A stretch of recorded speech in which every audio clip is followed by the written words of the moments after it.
Welcome to the History of American Landscape Architecture, Part 1. I'm Kristin Faurest for Planetizen Courses. In the next hour, we're going to see some exciting developments about how this profession came to be and where it goes up until 1970. I'm a public garden professional and landscape architecture instructor, author, and consultant. I grew up in Louisville, Kentucky, and I lived in Budapest for 23 years, which is why you'll see a lot of Louisville and Budapest examples in the next couple of hours. I hold a PhD in landscape architecture from Corvinus University of Budapest, as well as an MA in modern European history for the Central European University in Vienna. I also studied at the Royal Botanic Gardens of Kew in London. I'm the author or co-author of several books, including most recently Community Built, Art, Construction, Preservation, and Place. I'm an affiliated lecturer with the International Masters of Landscape Architecture program in Nürtingen-Geislingen, Germany.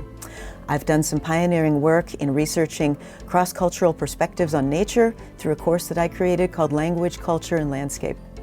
I work at River Heritage Conservancy in Jeffersonville, Indiana, with a team from Olin Landscape Architects, creating one of the country's first fully climate-adaptive parks. So I'd like to show you a few images of places and times that have shaped me over the years.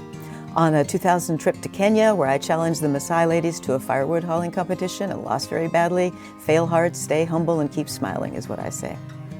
After completing Peace Corps in Hungary, Budapest was the city that I called home for most of my adult life.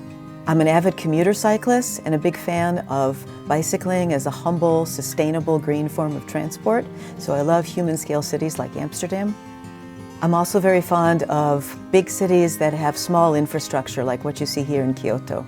Also, if a city has a river running through it, it already feels like home no matter how far away it is. I've been to 41 countries in my life. I'm an avid cyclist, runner, hiker, whether alone or with my family. So this brings me to the end of this introduction to me and who I am. And now we're going to go on to our learning objectives. We're going to understand how this profession emerged to begin with, and we're going to go about up to 1970. We're going to learn some of the key figures and get acquainted with their ideas and their works. We're going to look at how early history of landscape architecture has impacted our cities and communities. And we're going to look at the origins of landscape architecture education and training and how it's evolved and changed. So I'm really looking forward to exploring this with you. Let's get started. So what is landscape architecture? We'll revisit this shortly, but just to quote ASLA, the American Society of Landscape Architects, landscape architecture involves the planning, design, management, and nurturing of the built and natural environments. With their unique skill set, landscape architects work to improve human and environmental health in all communities. They plan and design parks, campuses, streetscapes, trails, plazas, residences, and other projects that strengthen communities. This is a great definition and fairly comprehensive. Amazingly, there are even more things that landscape architects do beyond this, like advocate, for example, for national parks protection. There's a lot to unpack. So to get started, let's look at just a few amazing examples of works of landscape architecture that have become central to the identity of some of our cities. This is Jackson Park in Chicago. You may be familiar with it. Many public parks like Jackson Park grew out of big events. In this case, it was the World's Columbian Exposition of 1893. Designed by Frederick Law Olmsted and Calvert Vaux in 1871 as part of the 1,000-acre South Park system, this tract of 593 acres is connected to Washington Park via a mile-long boulevard. It was conceived as an escape from urban stress. This swampy land adjacent to Lake Michigan was remade into a very picturesque setting in which water figured as the primary element. The designers envisioned an interconnected system of waterways, lushly planted and accessible from Lake Michigan. In the original design, entrance was to be via steamboat from Lake Michigan as the primary approach. Originally called Lake Park, it was later named for the former president, Andrew Jackson, and a white city of neoclassical structures planned by Olmsted and architect Daniel Burnham was built as a system of lagoons with a formal court of honor. This was all very much in the city beautiful spirit of the time. More about that later.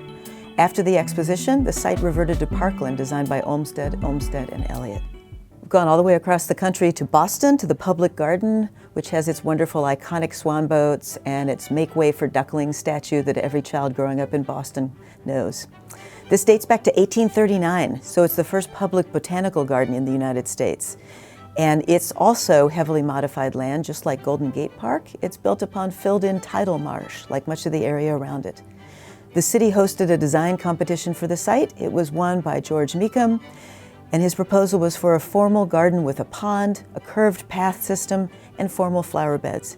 By 1880, this 24-acre site featured a cast iron surrounding fence, a suspension bridge spanning the pond, and plantings that included 1,500 trees and 90,000 bedding plants. And here we are in St. Louis at the Missouri Botanical Garden. This garden was designed early in the 19th century by a figure with a horticulture and botany background, but it later received design treatments from Frederick Law Olmsted's sons, who formed his successor firm. This was not an unusual sequence to have at the time, for a plantsman to have designed a site and later a landscape architect adds to it. Public gardens are currently shifting in their roles from sites of scientific botanical collections that were in many cases the result of plundering other countries' plants, to sites promoting conservation and addressing things like climate change. Landscape architects play a critical role in these public gardens as well. In all parks, the hand of the designer can be highly visible or it can be hidden. Some parks, like for example Central Park, look like a pocket of preserved wilderness, untouched. This couldn't be further from the truth. We're going to learn more about that later. So how long exactly have we been altering our landscapes? The book that you see quoted here in the slide, The Landscape of Man, is an excellent book that has held up very well over the years to help explore how and why cultures and civilizations across borders and centuries have shaped their environment for reasons of culture, beauty, comfort, political control, religion, or food production. It's also worth noting how he refers to landscape design as the most comprehensive of the arts, and I think this is really true because there are very few fields that require attention and skill in more directions than landscape architecture. A landscape architect's education will likely include elements of manual and digital drawing skills, dendrology, botany, horticulture, architecture, geology, climate science, geometry, color theory, site planning at many scales, soil science, history, environmental science, ecology, and even more. So let's ask the question. We started saying landscape architecture in the 19th century, but how long have we really been shaping our natural environment? Let's have a look. Somewhere around 3000 BC, we were already shaping our outdoor environment. One of the 7 wonders of the world, the Hanging Gardens of Babylon, was an early work shaping the landscape from around the 6th or 7th century BC. In Japan, the whole art of enclosing nature and shaping the landscape actually goes back millennia. So there are gardens in Japan that are centuries old and still thriving. Some of these are even under the care of the same family that designed them generations before.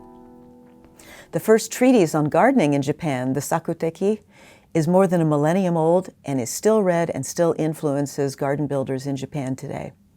The American landscape architect Mark Keene has done a wonderful recent translation if you're curious about it. The image in the photo is the environment of the Ise Shrine, which is a Shinto site with a 2,000-year-old building that is completely built every 20 years from new material in an elaborate ceremony of spirituality that also serves to preserve ancient craftsmanship. The original Shinto sites of worship were generally outdoors. The connection between gardens, landscapes, and divinity has always been inherent to the culture in Japan. The idea of a garden as an enclosed paradise is a tradition going back many centuries in Persian culture. In fact, the word paradise, you may not have known, derives from a term for an ancient Persian walled garden. It was a way of providing protection and comfort in a harsh environment. These gardens were always divided into 4 sectors, with water playing an important role both for irrigation and ornamentation. The Persian garden was conceived to symbolize Eden and the 4 Zoroastrian elements of sky, earth, water, and plants. So these gardens, dating back to different periods since the 6th century BC, also feature buildings, pavilions, and walls, as well as sophisticated irrigation systems that are pretty amazing when you consider how long ago these were created. These gardens have influenced the art of garden design as far away as India and Spain, and you also actually see them represented in carpets fairly frequently. While they're beautiful, the practicality is also quite obvious. In a harsh environment, the walls close out the hot winds and dust and protect the plants and water and also offer a cooling effect. Shaping nature to suit the human desire for geometry and order and dominance has persisted for centuries, and the tension between a love for the symmetrical and refined versus a love for the wild, romantic, and untamed in landscape aesthetics is still there. This still really persists to this day in landscape design. One of the most magnificent and controlled gardens in the world is the Gardens of Versailles. Built on the order of Louis XIV in 1661, it was designed by André Le Nôtre, and the gardens were considered just as important as the palace. They took a full 40 years to complete. Marshes and grasslands were cleared, and huge amounts of soil had to be shifted to lay out the flower beds, the fountains, the orangerie, and the canals. Trees were brought in from all corners of France, and thousands of men worked together to bring these fabulous gardens to life. Here you'll see the lost gardens of Helligan in Cornwall, which if you ever get the opportunity to visit is an absolutely magical place. This was the seat of the Tremaine family for more than 400 years, but it's now a public garden that's also representative of British colonial dominance through its botanical collection. You'll see plants here from New Zealand, India, South Africa, Australia, Brazil, and many other places. So now that we've arrived in Britain, let's take a look at the English tradition and how it shaped the future of landscape architecture. Public parks are actually a really modern and Western idea. It's hard to imagine life, especially for those of us who live in cities, without our parks. But the idea of a public park that's a completely democratic space that anybody could visit at any time is a relatively new and very Western idea. A lot of what we now know as parks, for example, in places like Japan and all over Europe, were once aristocratic estates. They might have been grounds for temples or other religious institutions. So the idea of making them something that the public would attend is a relatively recent idea. What you see in the picture here was one of my favorite places when I lived in Budapest. It's called Városliget, which means city park. You probably knew that. And this was created in the 1820s. The exciting thing about this place is it was the first public park created on an international competition in Europe. And it's very much in the English tradition. So this was a former hunting ground and marsh, and also a place where mulberry trees were grown for feeding the silkworms in silk factories. There was a brief experiment in Budapest with silk industry that didn't work out so well. They couldn't compete with China. It now includes lots of great elements like sycamore alleys, a rowing pond, a castle, an ice rink, playgrounds, paths, thermal spa, cafes, and more recently some new museum buildings that have been the subject of controversy because they've taken away from the precious tree canopy, which is also very important in a city of 2 million people. If you're ever in Hungary, I strongly recommend visiting this park because it is the first example of a public, internationally designed European park. So let's look a little bit at what constitutes the English landscape gardening tradition. We first see it come about in the 16th and 17th century, and it combines natural history with New World botanical discoveries. So, of course, it was kind of a confluence of science, nature, history, and the explorers who were bringing back plants from the New World. A more informal influence comes from the Netherlands in the 17th century, and you can see this reflected in landscape painting as well. There's a really interesting interplay between the design of the landscape and fine arts. Our earliest public parks in the West were shaped very strongly by the English garden tradition. So the English garden represented an idealized view of nature, the idea of Arcadia. It was created and pioneered by William Kent and others. This informal garden style, as it was known, originated as a revolt against some of those very architectural, stylized, geometric gardens like what I showed you before. It drew inspiration from landscape painting. As I said, there was a great interplay between the design of the landscape and the canvas. The English landscape movement includes gently rolling hills and water, and it's ideally planned against a backdrop of forest with groups of trees in the background. In the 19th century, the movement grew to include the addition of shrubs and blooming perennials, sweeping in a painterly fashion with winding gravel pathways.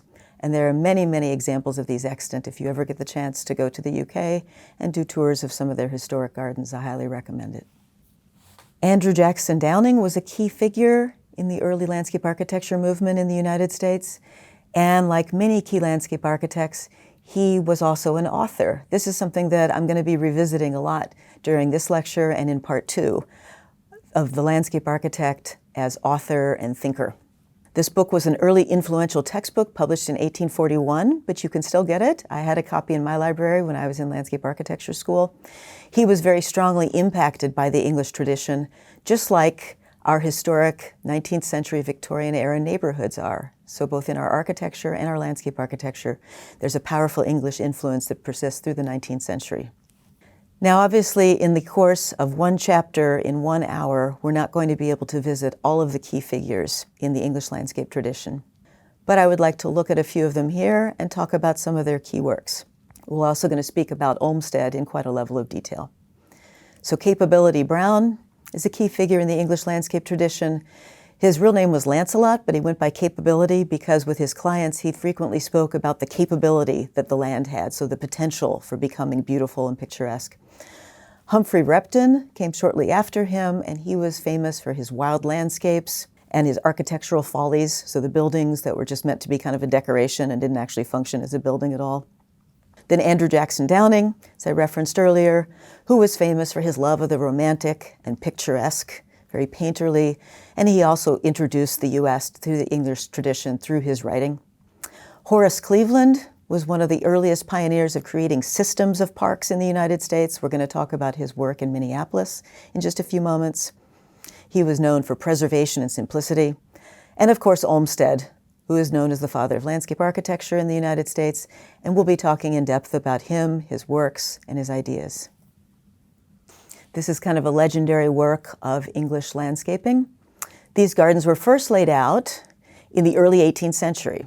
So there were other people who touched it before Capability Brown showed up. There's an immense palace that was there. And in the 1760s, the park was landscaped by Capability Brown. He dammed up a river to make a lake and also created meandering streams. So he brought in a lot of natural elements to make the land look like it had never been touched by anyone. Between 1910 and 1930, the garden got altered some more. The new parterres by the palace were laid out by a French designer, but it continues to have truly the imprint of Capability Brown. His signature design for his more than 170 gardens, mostly at private estates, was having a central focal point, which was usually a grand house surrounded by wide lawns. The grass was typically bordered by trees that became thicker towards the estate boundaries, with pathways meandering through the shrubberies and groves. So these were the key features of any Capability Brown garden, of which very many are still extant and still considered very much treasures of England. Humphrey Repton, as I mentioned before, is another example of the high romantic style in English garden design. This landscape comes complete with a folly building, so a building that's just meant to evoke something but doesn't actually function as a castle or a church or a Roman ruin. He is thought to have been the one to introduce the term landscape garden, and he also brought in the idea of gravel walks, and he reintroduced the concept of separate flower gardens. He also replaced the earlier classical ornaments, so the typical Greek or Roman ruins, with romantic structures like grottos. And now we're already moving across the Atlantic to Boston Common. I don't think very many people realize that we actually have 17th century public parks in the United States. So this is pretty astonishing to delve into. For the most part, it wasn't until the mid-19th century that public parks became a common feature of American cities. But there was an incredibly pioneering early example that still defines the city of Boston today and stands as America's oldest public park that connects and defines the city center. Of course, one of our key works of early landscape architecture was our National Mall. There had been a plan originally for Andrew Jackson Downing to create a series of parks that would highlight and celebrate Native American plants. But this never materialized, and so the plan was actually done by a French engineer instead. I'm sure this is a familiar monument to most of you. Maybe you've even been here. This mall serves as an axis that includes several major museums and historic monuments, like several of the Smithsonian institutions and the National Botanic Garden. But much of the original plan, and this happens quite a lot in landscape architecture, just as it does in architecture and urban planning, much of it was not realized or was later changed. In 1902, there was a Senate commission that issued the Macmillan Plan, which completely reimagined the mall as the centerpiece of a larger, grander federal district. The mall was meant to be a symbolic memorial to the Civil War and reconciliation, with the Lincoln Memorial at one end, a memorial to Grant at the Capitol, and Arlington Memorial Bridge linking the north to the south. This plan got rid of some of the original gardens, trees, old buildings, and railroad tracks, and extended the vast esplanade to the west. In the following decades, the major classical inflected federal buildings that we know today were built, and the east end of the mall emerged as a center for cultural buildings. So you can see this, like many plans, becomes a kind of layering over the years of different changes, different leadership, different designers, different aesthetic sensibilities, and different political will. So earlier I referenced as one of the early key figures, Horace Cleveland. He was responsible for the Minneapolis park system. An early development in American landscape architecture was the emergence of city parks, but then we also see that evolve into the emergence of systems of parks rather than parks as just individual entities. Horace Cleveland was a pioneer in this area. His greatest achievement was designing a system of parks and parkways in Minneapolis, which of course we know today is a very green and park-rich city. It takes this kind of early pioneering thinking to create a city that in the 22nd century is already still green. Owing to his design, Minneapolis now has an urban park system that spans 6,800 acres of parkland and water. It has 180 park properties with 55 miles of parkways, 102 miles of biking and walking paths, 22 lakes, and 12 formal gardens. He advocated preserving spaces for parks in the rapidly growing cities of the American West. And this is a very important thing to note, that early thinkers like Cleveland, and I'll talk also about Olmsted, were big advocates in keeping large pockets of wilderness in cities rather than dividing it up into tiny little parks.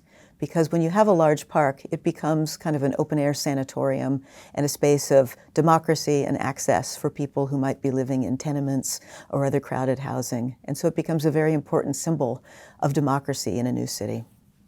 Cleveland was also influential in another area. He preserved the banks of the Mississippi River Gorge in St. Paul and Minneapolis as parkland for perpetuity.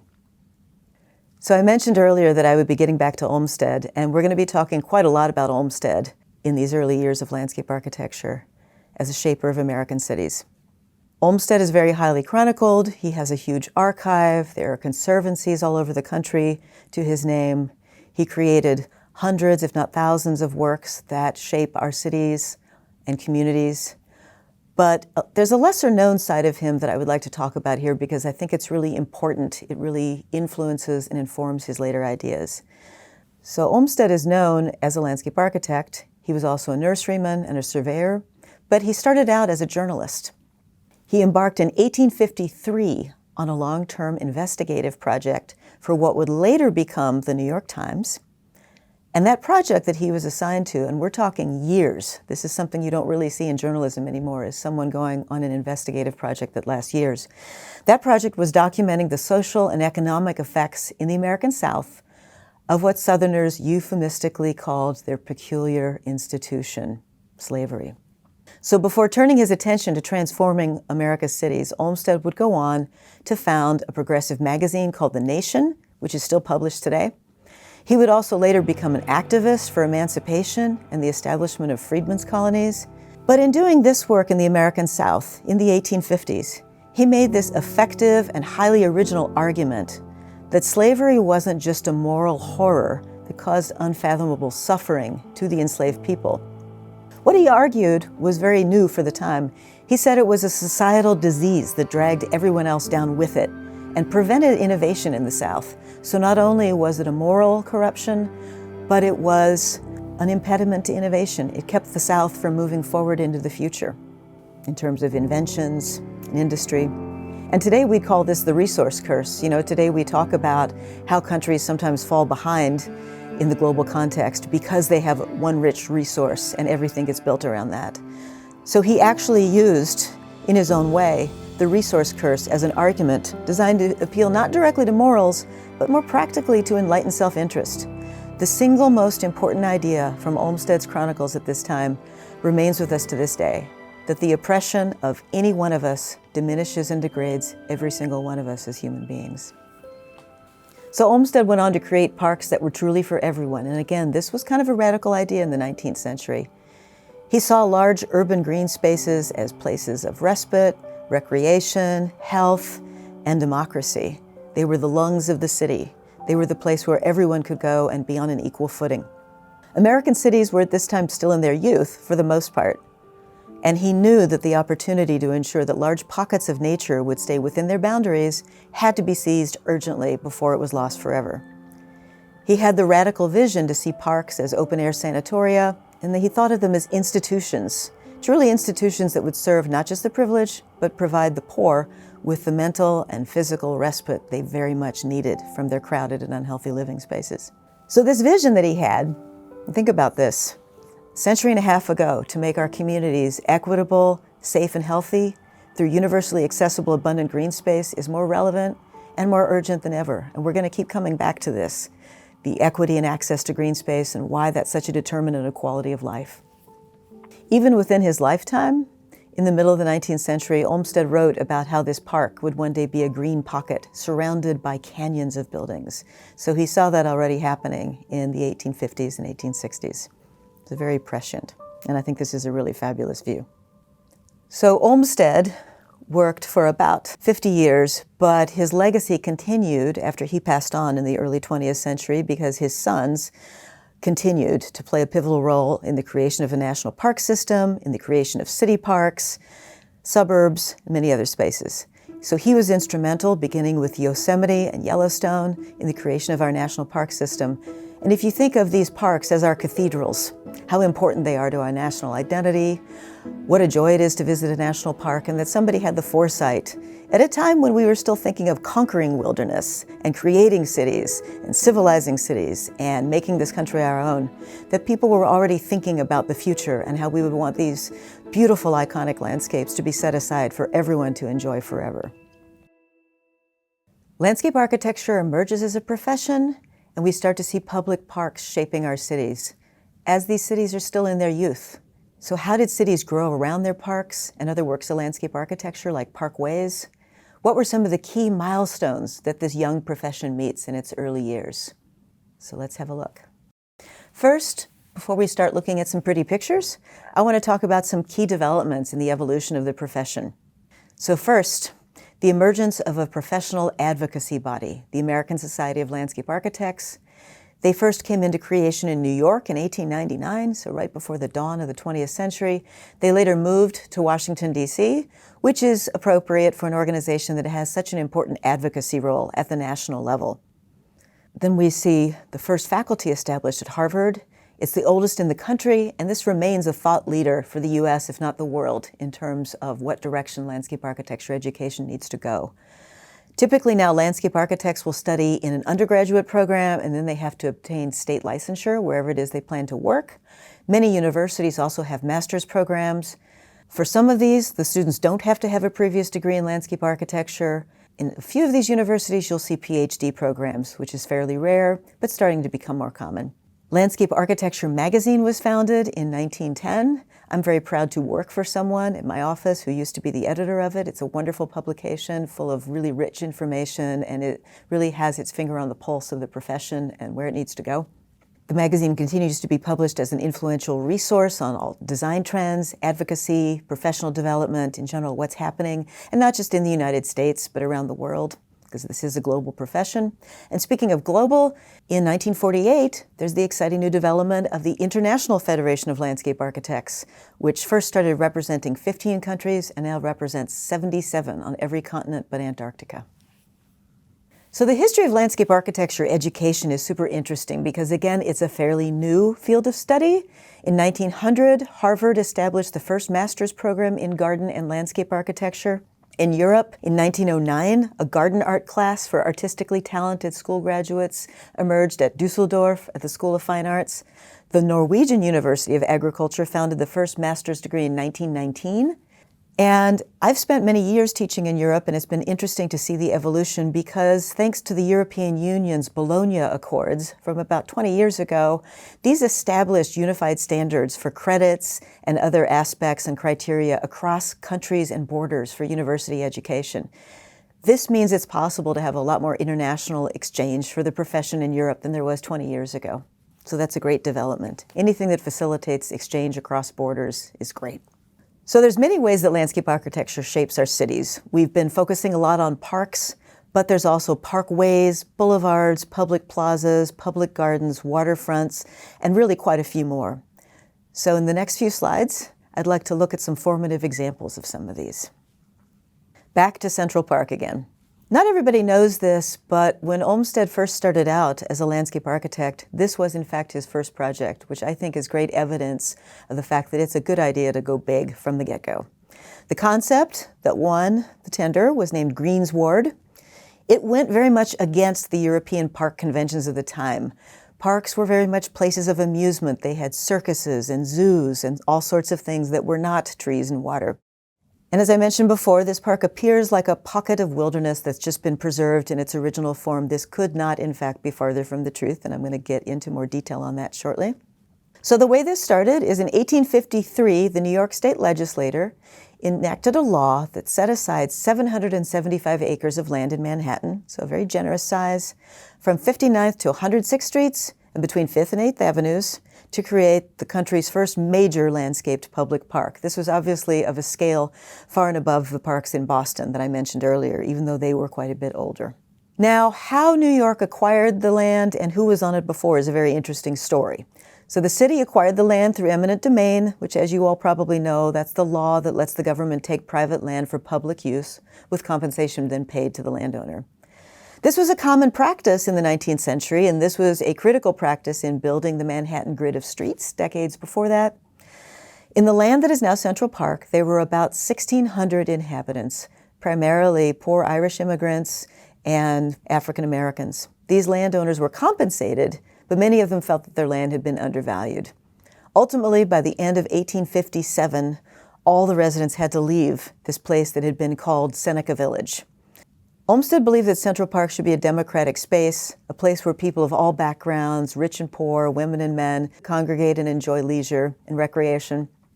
Central Park was going to have informal woodlands with winding paths and naturalistic landscapes that would let people without the means to travel the sense of experiencing a more rural setting, so a countryside within the city. Construction began on the park in 1858. Workers moved nearly 5 million, yes, that's 5 million cubic yards of stone, earth, and topsoil. They built 36 bridges and arches and constructed 11 overpasses over the roads. They also planted 500,000 trees, shrubs, and vines. The landscapes were all man-made and built by hand. So again, the paradox here, in order to create a place that would be democratic for all people, some people had to be moved against their will. And in order to create a pocket of wilderness, 5 million cubic yards of stone, earth, and topsoil had to be moved. So now we kind of take suburbs as something for granted as being part of our cities and communities. Many of us live in them, many of us don't. But Olmsted was responsible for the creation of the first known suburb called Riverside. And if you look at how this was designed and built, you kind of wonder why every community isn't designed like this.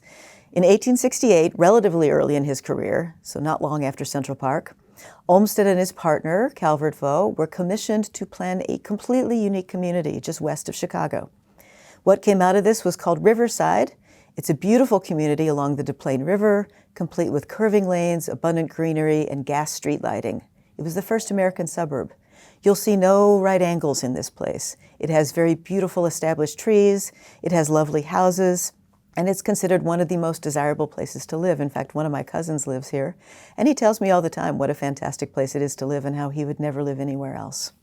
So this is truly a visionary idea of what suburban living should look like. I'm going to talk quite a lot about the City Beautiful movement because it's really key in the early development of landscape architecture. This is George Kessler. He was a German immigrant and landscape architect, and he led the City Beautiful movement in Kansas City. This was the crown jewel in the Kansas City system, its centerpiece. It winds 10 miles north and south through the very heart of the city. The Paseo Boulevard, or it's just lovingly called the Paseo, is the longest and one of the oldest boulevards in the city. This is a marvelous old postcard of it. The boulevard was designed after the Paseo de la Reforma in Mexico City, which is 3 miles long.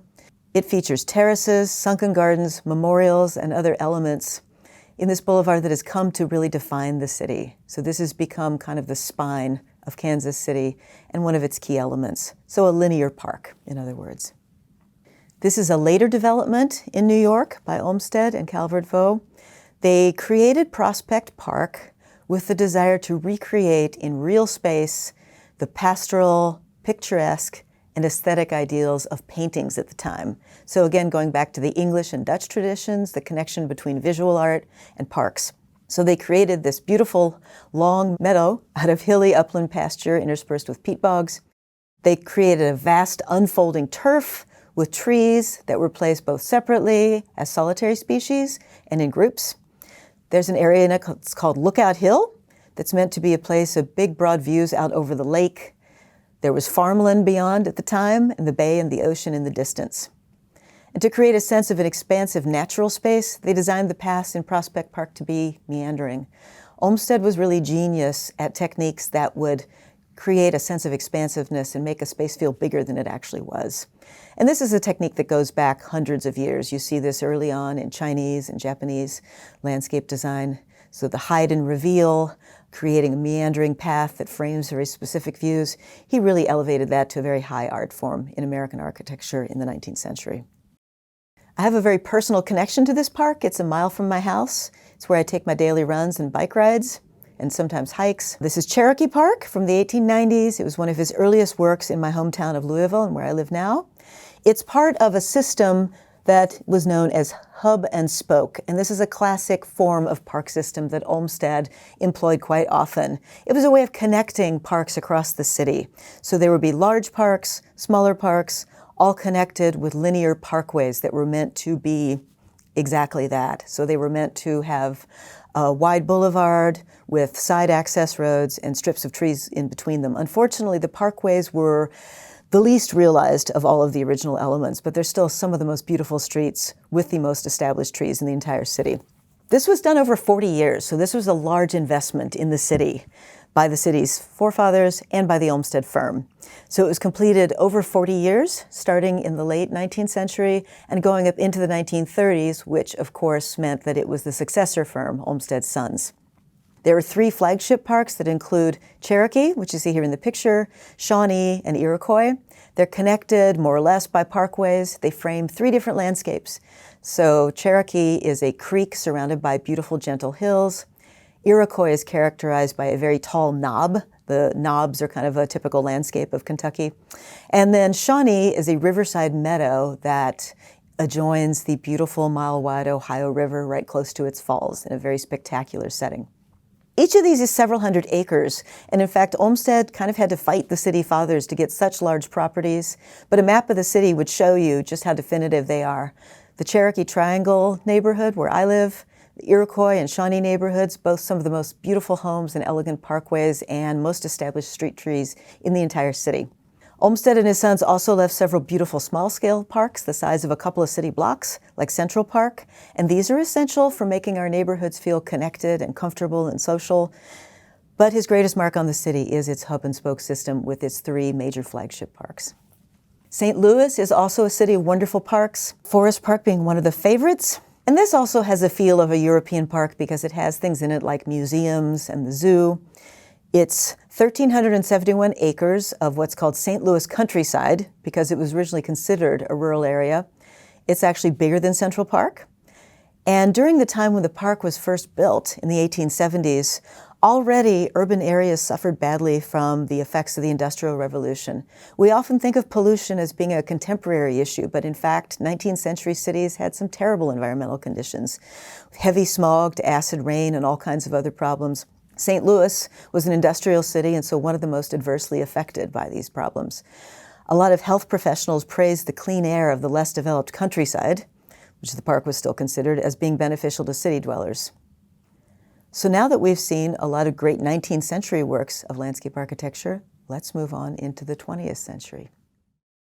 First, to talk a little bit about the City Beautiful movement. So this already started in the late 19th century and moves up into the 20th. City Beautiful movement was all about monumental beauty for better moral and social order. And this happened in a response to urban overcrowding and the idea that the city could be a clean, beautiful, pristine place that would make people better in character somehow. The first major event where this was seen was the 1893 Columbian Expo in Chicago, which I already talked about earlier when I mentioned Jackson Park. The Paseo of Kansas City that I referenced earlier was also a part of the City Beautiful movement. The ideal was a city rich with classically designed buildings and beautiful spaces. It was a message that cities should aspire to provide a high aesthetic value for their residents. So in cities like New York, the following for City Beautiful grew in part out of massive immigration to the city that was combined with the overcrowded tenement housing. There was this idea of the urban environment being kind of discordant, marked by poverty and social injustice. If you're familiar with Jacob Riis, his telling portrayal of tenement living and How the Other Half Lives in 1891 describes the plight of immigrant slums, and this characterized many cities during this time period. Ultimately, the City Beautiful movement would come to be seen as patriarchal and kind of lacking in a human dimension. Expositions were a big force in shaping cities. This is true in cities across the country. In my own city, Louisville, it was the Southern Exposition that really made the city grow rapidly in the 19th century. In Chicago, I mentioned the World's Columbian Exposition in 1893, and this produced a lot of buildings and spaces that were meant to be temporary but ended up being so popular that they were made permanent. This is true of San Francisco with the Palace of Fine Arts that was meant to be just temporary. There were some benefits of these expos, both culturally and economically, but they certainly had elements that we would now find horrifying. There were a lot of displays that were characterized by sort of othering, racist stereotypes, and the presentation of other cultures as exotic at best, and at the worst, primitive or subhuman. Jackson Park still remains a favorite public space for Chicago, nearly 130 years after the exposition. It has a really magnificent Japanese garden, if you ever get to visit. Speaking of Japanese gardens, this is a great example of a cultural landscape. It's in Golden Gate Park. Japanese gardens are a very interesting phenomena because they're very common in the Pacific Northwest, where they've essentially evolved, thanks to a huge Japanese community over generations, into their own unique art form. Originally created as a Japanese village exhibit for the 1894 California Midwinter International Exposition. This goes back to what I said before about these expositions having sort of ethnic and cultural displays. It was kind of a typical exotification of the Oriental, as it was called at the time. The site originally spanned about an acre and showcased a Japanese-style garden. When the fair closed, Japanese landscape architect Makoto Hagiwara and the park superintendent reached an agreement that would allow Mr. Hagiwara to create and maintain a permanent Japanese-style garden as a gift for posterity. He became the caretaker of the property, pouring all of his wealth, passion, and creative talents into creating a perfect garden. He expanded it to its current size of about 5 acres, where he and his family lived until 1942, when they, along with about 120,000 other Japanese Americans, were forced to evacuate their homes and move into internment camps. Interestingly enough, and a lot of people don't know this about these internment camps, these were also a site of gardens. Many of the people who were forced into these terrible places responded by creating beautiful gardens, not just for growing food, but for making a beautiful place in a terrible situation. The National Park Service has a lot of research about that if you're interested in knowing more. So this garden now is one of the favorite attractions of San Francisco. It features classic elements like an arched drum bridge, pagodas, stone lanterns, stepping stone paths, native Japanese plants, koi ponds, and of course, a tea garden. As we get towards the 20th century, we start to see women entering the profession. Beatrix Farrand was the only founding female member of the American Society of Landscape Architects when it was formed in 1899.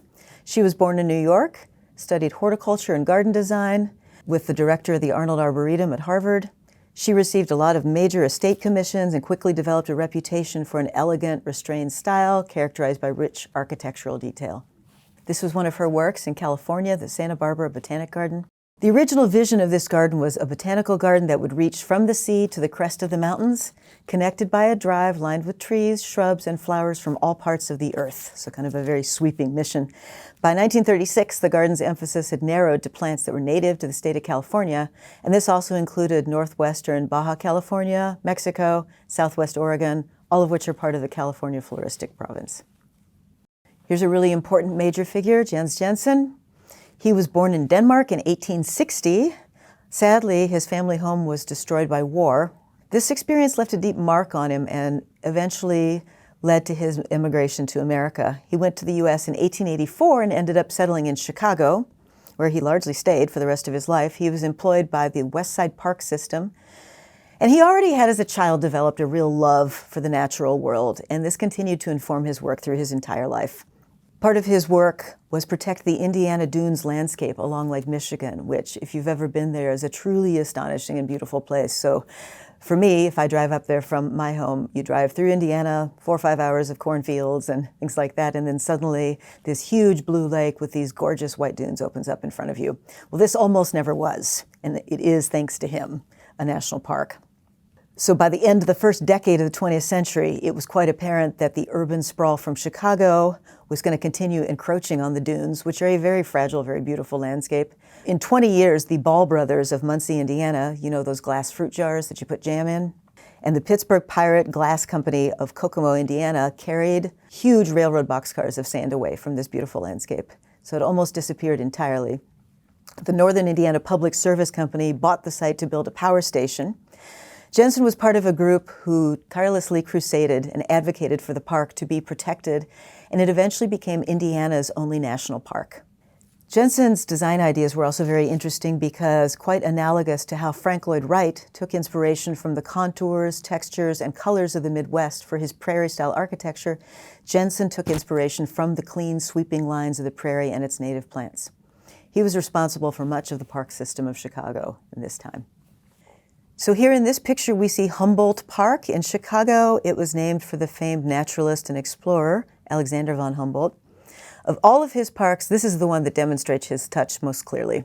So a lot of landscape architects at the time used very flashy, non-native plants in the interest of looking exotic, but Jensen revered the simple and humble native wildflowers of the prairie, and he used them to wherever he could. Jensen redesigned the park's waterways to look and feel like a slow, lazy prairie river wandering amidst cattails and grasses to a lagoon. His prairie-style boathouse also adorns the lagoon. His work was informed by his philosophical belief in the humanizing power of parks and his commitment to working closely with indigenous plants and ecological processes of the region's prairie landscape. So now that we've looked at Jensen's work and some other early 20th century landscape architects, we're going to move on to modernism. How would we describe landscape modernism? We of course know modernism itself in architecture or other forms of design as a style that arose in Europe as early as the 1920s as part of an avant-garde response to what artists and designers perceived as the cultural irrelevance of styles. There was a sense that style was irrelevant because it didn't address the social and economic changes brought by urbanization, suburbanization, and ultimately the Great Depression. Modernism embraced a wide palette of contemporary and often experimental materials, as well as using familiar materials in unconventional ways. It also strived for low maintenance, a very modernist idea, and focused on the client's desire to link the house and garden and dissolve the boundaries and extend the living space outdoors. Now, it's not necessarily connected to modernism, but at the same time, there's another emerging trend in landscape architecture that's important to mention, that of the urban forest. So purely natural landscapes accessible from the city.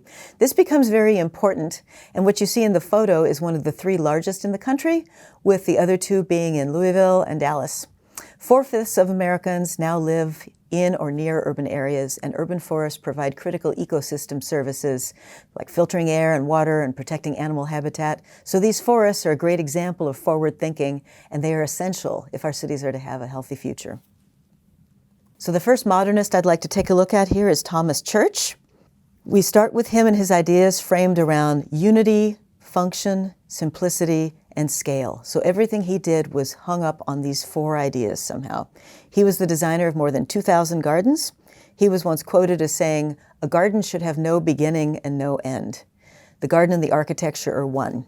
This has been historically present in other design cultures too, most notably Japanese. His designs have bending and disappearing curves that make boundaries seem irrelevant and make the spaces seem expansive. So in 40 years of practice, he experimented with modern forms and manipulated texture and color and space, but also attended to the practical necessities of the site, the architecture, and the client. He made several small and large-scale commissions, and he had a voice that was absolutely unique, distinct, and influential.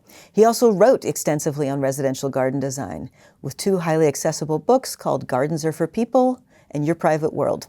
The Donnell Garden in Sonoma, California remains his most famous design, but he's got other notable projects including Park Merced, Valencia Public Housing, both in San Francisco, and many others. So Church is credited with being the creator of the modern California garden, and this was kind of the quintessential modern California garden. and this is still open for tours. It's still in very good condition, been well taken care of. Church was educated at the University of California at Berkeley and Harvard University, and you're going to see that those two schools, UC Berkeley and Harvard, are going to be mentioned again and again in the context of the modernists. He traveled a lot in Europe following his graduation in 1922. Upon his return to the United States, he started teaching landscape architecture at UC Berkeley.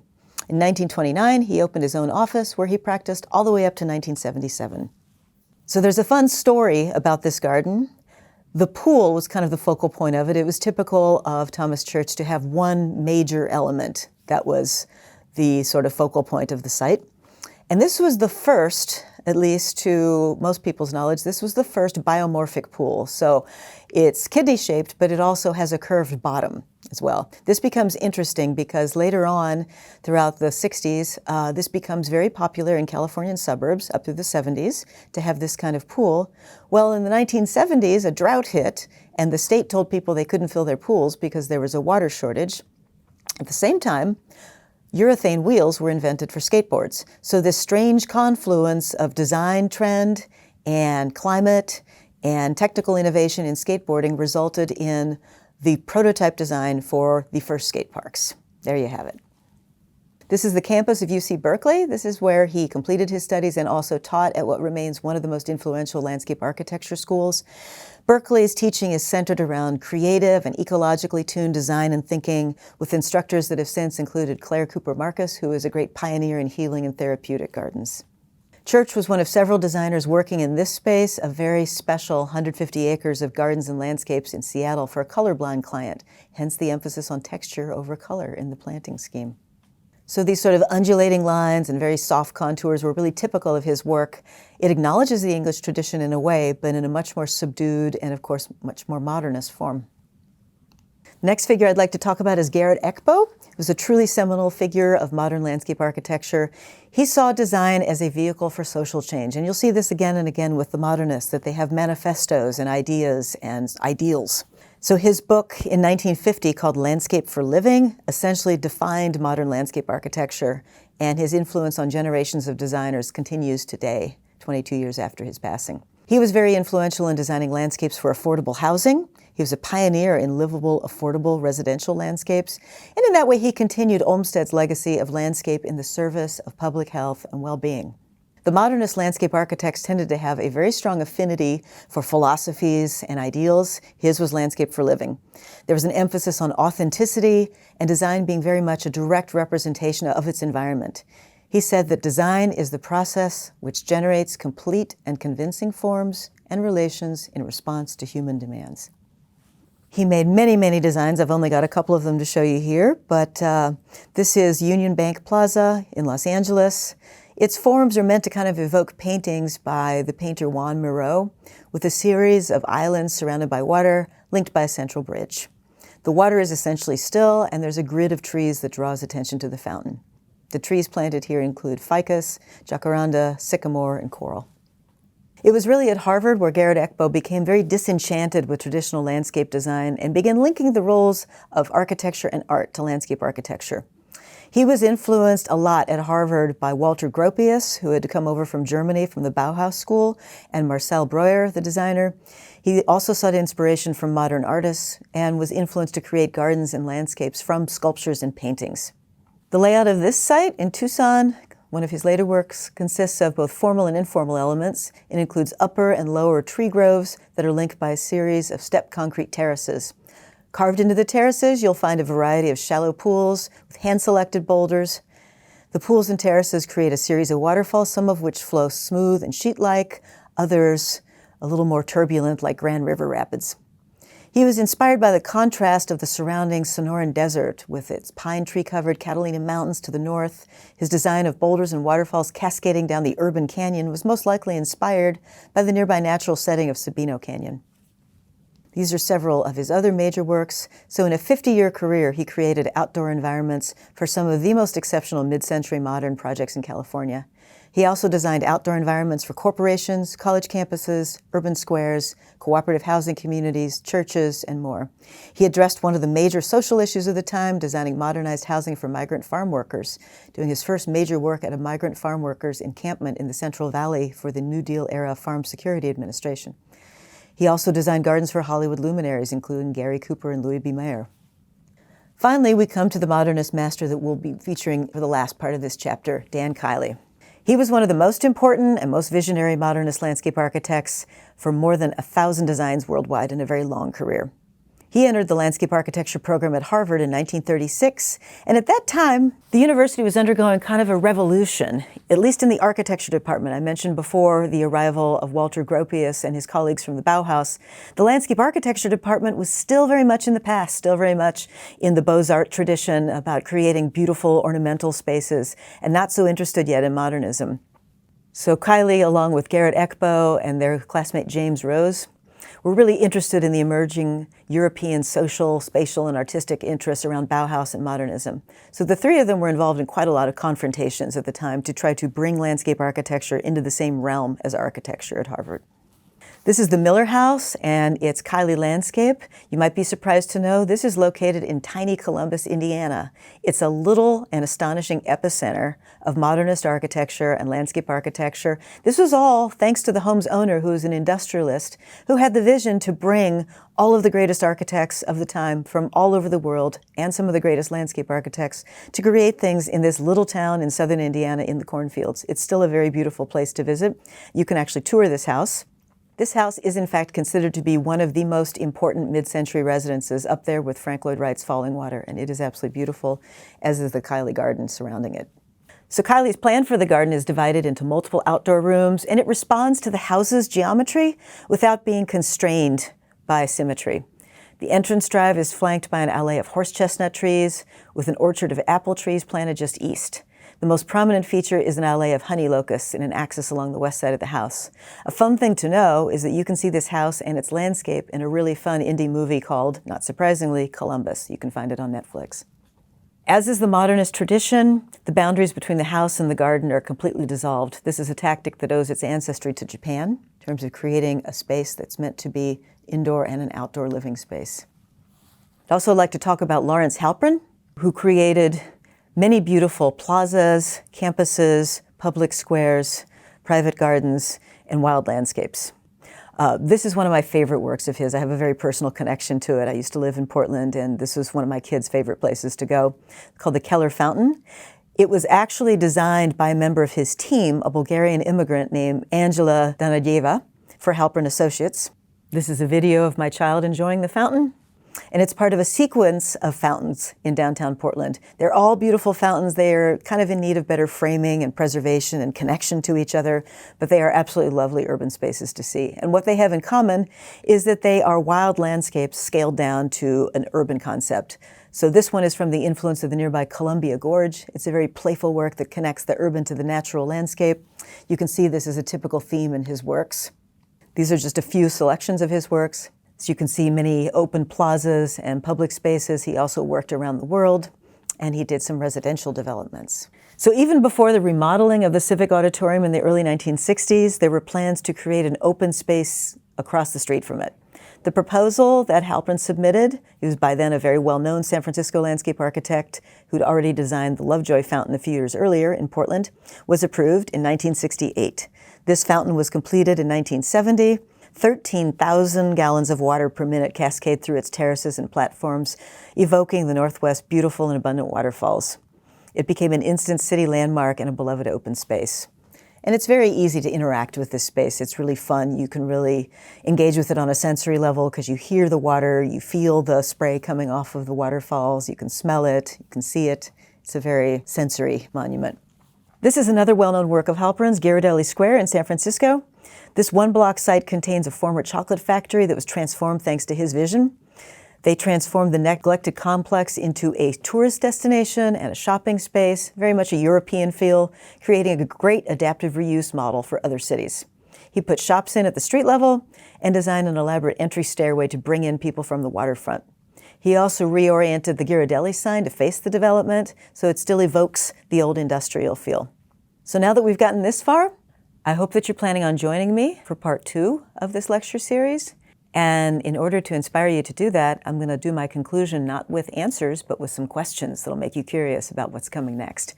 So we are now a century in, since Frederick Law Olmsted first started transforming American cities with new public parks. Where are we, and where are we going to go from here? Here are some critical questions for the future. This is still, relative to medicine, law, other professions, a very new career path with very young university faculties. Where landscape architecture is in the university context is changing and varying widely in ways most professions don't. Sometimes it's in the design school, sometimes it's with agriculture, sometimes it's housed with natural resources or horticulture or forestry or environment. The role of the landscape as an advocate and a communicator has started to come into play in recent years. We're going to talk about that as we realize that spatial design needs to happen with the input of the communities who will be using it. So how does landscape architecture education need to change to accommodate that shift? The lingering impacts of redlining, the emerging climate crisis, and the urban heat island effect have long had a disproportionate effect on poor communities.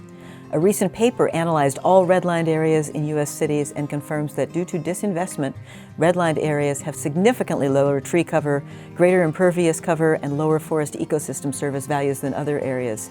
Loss of ecosystem services in these areas has been equated to a $300 million annual national loss that's only going to increase with climate change. What is the role, or should we even say the opportunity, for landscape architects in addressing this problem? Landscape architecture has always, by its nature, been something of an activist profession, as you saw with Olmsted, as you saw with the Modernists, but you'll see in the next part of my lecture, it becomes even more so. In a recent address for the Congress on New Urbanism, a professor of urban and environmental planning at Tufts University argued that while designers of the built environment only improve at creating sustainable, technologically savvy, and beautiful places, they are not succeeding at creating belonging, a feeling of respectful coexistence in shared space. The need for cultural competence in planners, landscape architects, and architects is coming sharply into focus to create more just places. I'll be digging into this topic as well. Thank you for joining me today. It's been a pleasure taking you through the early history of American landscape architecture.